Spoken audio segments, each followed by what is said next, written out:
guys. So on Instagram I asked if you would prefer a Q&A video or a studio tour. I have tried like 2 times to film a studio tour, and the issue with my studio is that it is small, and so I can't like get far enough away from anything to show it and make it look nice. I'm gonna keep trying, but anyway, I know that I said like my next video would probably be that, and it's not. So I just wanted to give you guys a heads up about that. But I've been doing some more work towards my book. I decided to kind of make like a mock-up of the dummy and put like the text on the pages and just do like little sketches just to get the idea of like what I want on each page and what I might need to change. But while I was working on an illustration for the story, I thought it would be cool if I just kind of talked and I showed myself illustrating in real time. I couldn't show the whole thing just because the whole image, just because it's all kind of secret for now. But I talk about finding your style, a little bit of my artistic journey, what it was like at art school.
I thought it might be interesting to talk about finding your style. I don't know how many people I have that are artists that subscribe to my channel, but it is something that when I was starting trying to do illustration, well, just art in general, that I felt like at a loss for like, how do I know what my style is? How do I find my style? And I started, well, here, let's back up. Okay, so a little about me. I grew up drawing a lot. My family is artistic. My mom did murals at restaurants and things, and when I was little, I would go with her while she worked on that. My sisters helped me a lot to learn how to draw people, which is something that I actually kind of abandoned for a while, but I'm getting back into.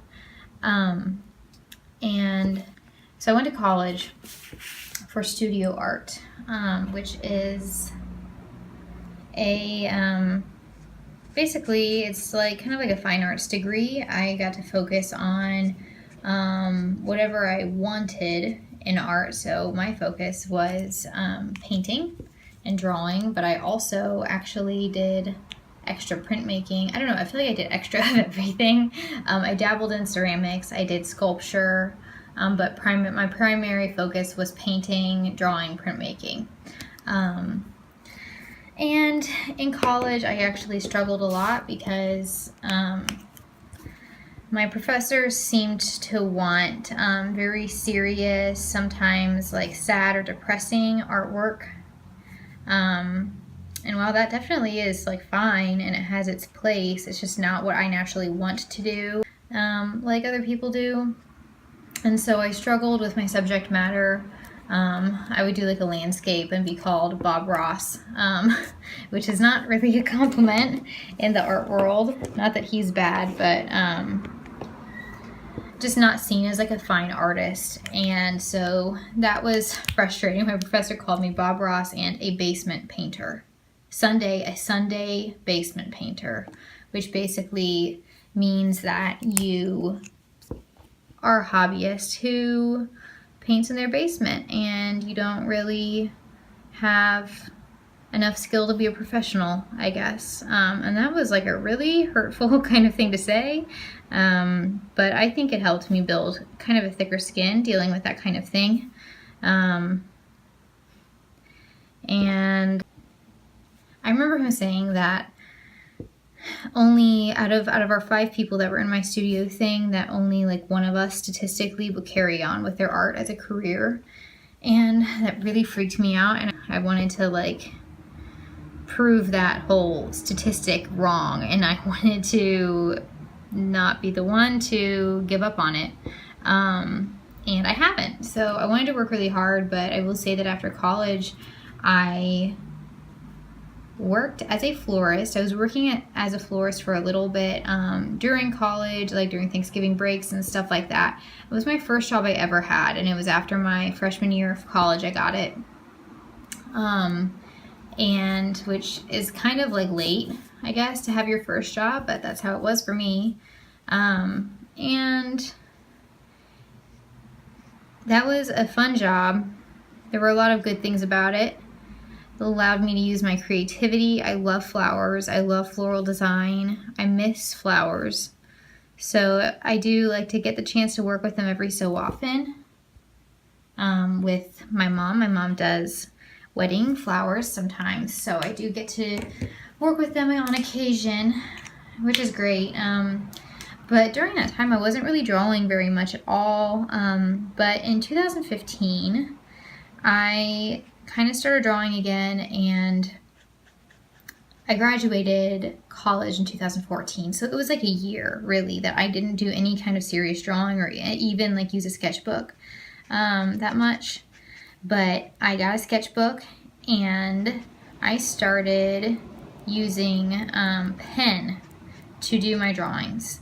I kind of came up with this idea that like no one is teaching me anymore, and so I felt like I was just going to become stagnant, and like how was I going to progress in my art? And so I thought that my pen would kind of be my teacher. By me drawing with a pen, I wouldn't be able to erase. I would just immediately see what was my weak area, and identify that and be able to work on it, and not only to see my weaknesses, but also to see how my hand would naturally draw. And I don't know if this is like, if that was an idea that I heard somewhere at the time, or if I just thought of it. It's kind of been a while, so I don't know.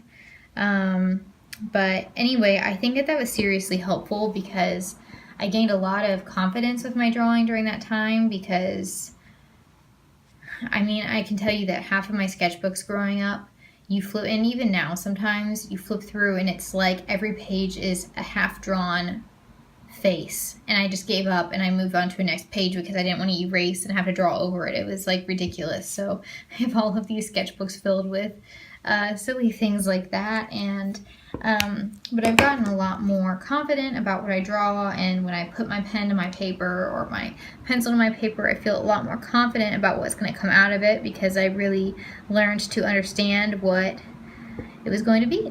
And I also learned about the importance of sketching and drawing on a regular basis if you really want to improve, because I hated keeping a sketchbook in college. I did not want to do it. We only had to come up with 10 sketches a week, and I just hated it. Probably partly because I felt like the things I would want to draw, I guess I thought they would be stupid to other people, but also just because I was lacking inspiration. But it's like the more you draw, the more inspiration you get, and the more you can draw. It's like a cycle. So anyway, so as far as like trying to find your style, or how I found my style, it's always growing and it's always changing. I go through phases where I just want to do like really detailed things. unfortunately, I've gotten a little discouraged about that because those things never seem to want to sell, but that's okay. I haven't felt like doing them recently, but sometimes I do really detailed, sometimes I don't, and sometimes I do acrylic, sometimes I do watercolor, but that kind of process I explained to you was part of how I found my style. I tried to not like really copy anyone at all, because I wanted what I came up with to feel original for me. I didn't want it to look like anyone else's. I definitely did though, like I gathered together art that I liked and I asked myself, what is it about this illustration that I like? And I tried to come up with like an idea of, you know, adjectives that described it and tried to fit that same kind of feeling into what I was doing. And I think that was a pretty good way of doing it. So yeah, if you guys have questions about that, feel free to comment and I will do my best to help you. It's definitely a hard thing and it is a thing that develops over time, but I say just keep drawing, keep sketching, and that's going to help you start to understand what it is that you want your art to be like.